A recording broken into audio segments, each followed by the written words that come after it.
Hello everyone, this is H to the Husky here. I'm going to be casting a 1 versus 1 between TheLittleOne and Hasu, who is apparently on Maus now, or Maus, however you say that clan. A very cool clan that a lot of top players are on. Anyways, TheLittleOne is going to be spawning as Terran up here in the top center. He is blood red, which unfortunately for him, Protoss do not have red blood. They tend to have blue blood. And Hasu is spawning as the yellow Protoss. Terran versus Protoss on Metalopolis. The last game I remember casting of TheLittleOne on this map, Terran versus Protoss, it was epic. There was nukes everywhere. Everyone loves that game. It's got like a bajillion views.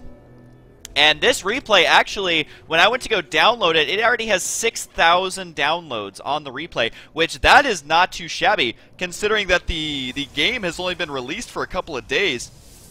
So for a replay to already have 6,000 downloads, that is pretty good. So I'm hoping for an epic game, unless there's just 6,000 people who got as super bored watching that replay. So Maus is going to be scouting. He is opting to scout after his pylon. And look at this, he's actually going to swing by the watchtower. If you are a Protoss or a Terran player and you spawn on this map against a Terran, always swing by this watchtower, because when you scout that watchtower, it shows you both high yield expansions. And so if the Terran player decides to lift off and land at that high yield, you're going to know about it. You'll be able to prepare, and you'll actually really have a huge advantage if you scout it in time. If you don't scout the watchtower, and you don't scout that, then you are really far behind, because there's basically a window right here, if they land right there, that they can just completely own you with a bunch of Marines. Never fun to go against that.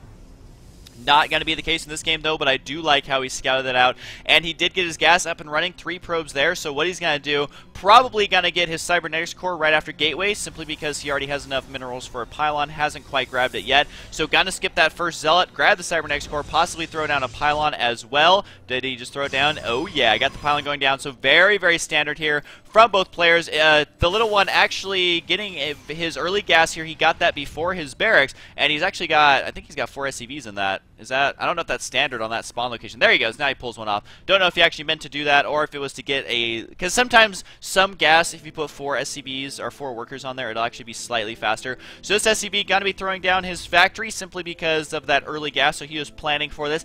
Not too uncommon to do this against Protoss players. You can really choose to go, you can get a fast starport, or you can go for fast siege tanks. Try and do a early push and see how that works out for you. If you get too many siege tanks, then you're vulnerable to Void Rays and sometimes Phoenix, although we don't see Phoenix very often anymore, which is really unfortunate. For a while there, Phoenix were like the cool thing to do, but I think that players really figured out how to counter it, so you don't see that as often. What you see a lot more of is the Void Rays.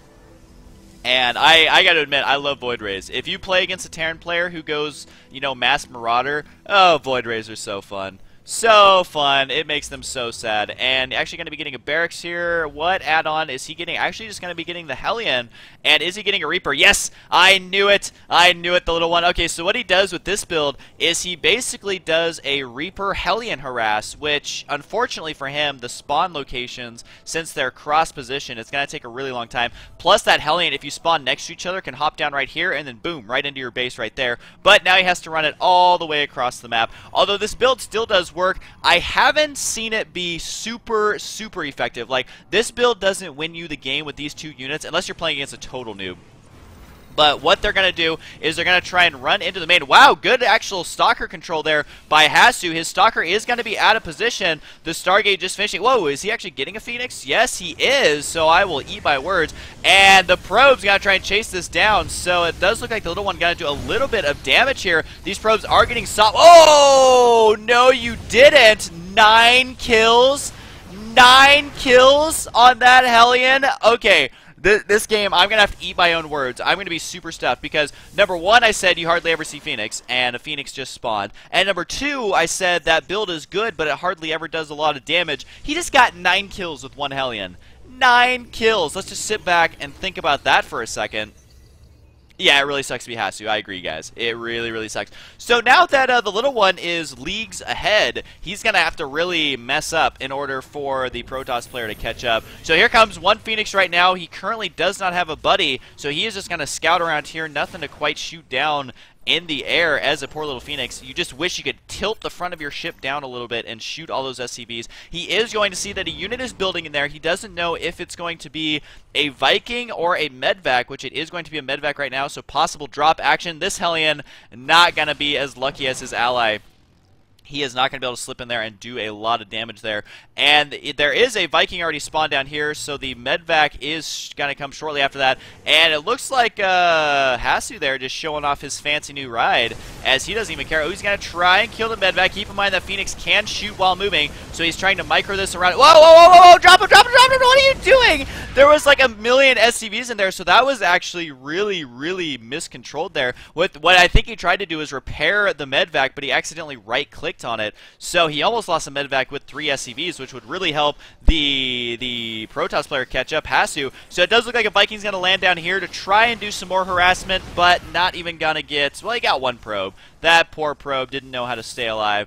And so I think we're up to 11 probe kills now, so not too shabby there. This Phoenix has a whopping 2 kills, so he probably killed an SCV as well as that Medvac, but the Protoss player is definitely super far behind. Just look at the income, 500 to 1,000. I mean, given the mule's helping out a little bit, but still not a comfortable position to be in. Hellion is scouting around here simply because he needs to warrant having that, and what better to scout around than a Hellion, because they are super duper fast. But right now, man, Hasu has like nothing. He's trying to get Blink out, but if really, I think if the little one were to push out with some Marauders, he would do a lot of damage, I would say. If we just take a look at the army size, I mean, 55 to 41. So really, the little one could push out here. Although you got to remember, a lot of that is SCVs. That is, we got like a novel worth of SCVs here, just flipping through the pages of how many he has. And yeah, he doesn't have that much, just a couple Marines and a siege tank. But a push right now could still be very, very frustrating. Probably gonna have to salvage this bunker so we can get out of his base a lot easier.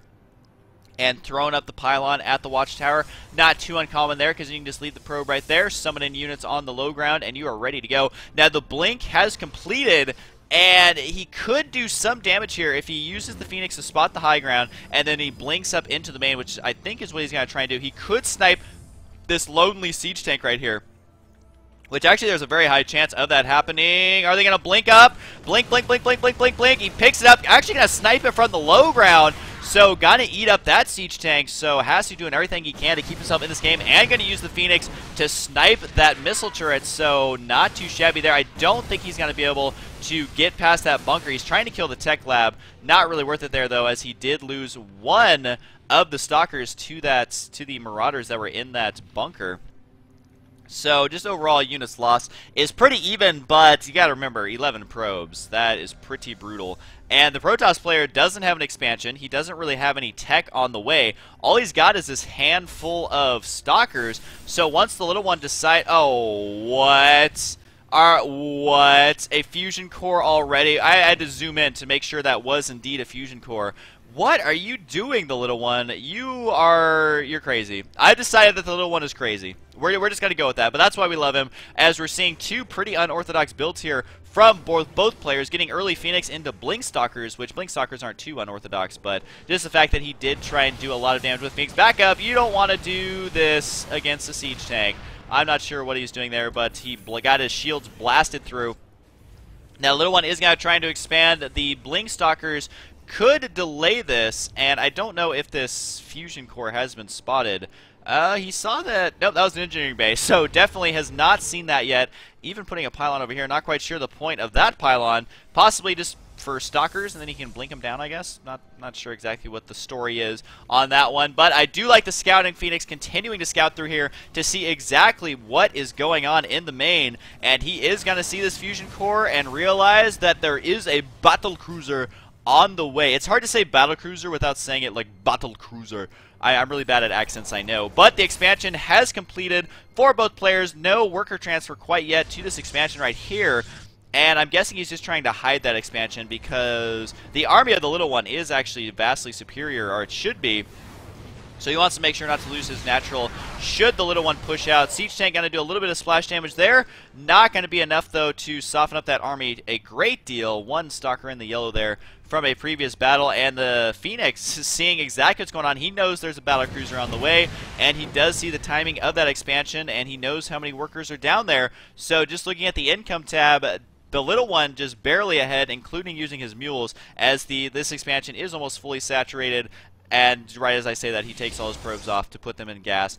But really, I would still say the Protoss player definitely behind, especially since there's battlecruisers on the way. So he might have to actually work on getting High Templar, which is what he's doing. You can use the High Templar to actually feed back the battlecruisers. And he really needs a blink micro here to do as much damage as possible. The battlecruiser is done. These Marines are pretty ballsy there trying to push that back. But with one battlecruiser on the field, these Marines become exceptionally more powerful, as they will be guarding that battlecruiser as the battlecruiser tries to do as much damage as possible. These stalkers realize we have blink, we need to use it to get out of here, and they are indeed going to do that. Not going to sacrifice that army yet. Is there another battlecruiser on the way? There is. So the little one at 52 workers already in the early state, like 15 minutes, he's already got 52 workers. So he's been making SCVs basically non-stop. He actually has a little too many. He really either needs to expand again, or I think that's the only way he can actually utilize all the workers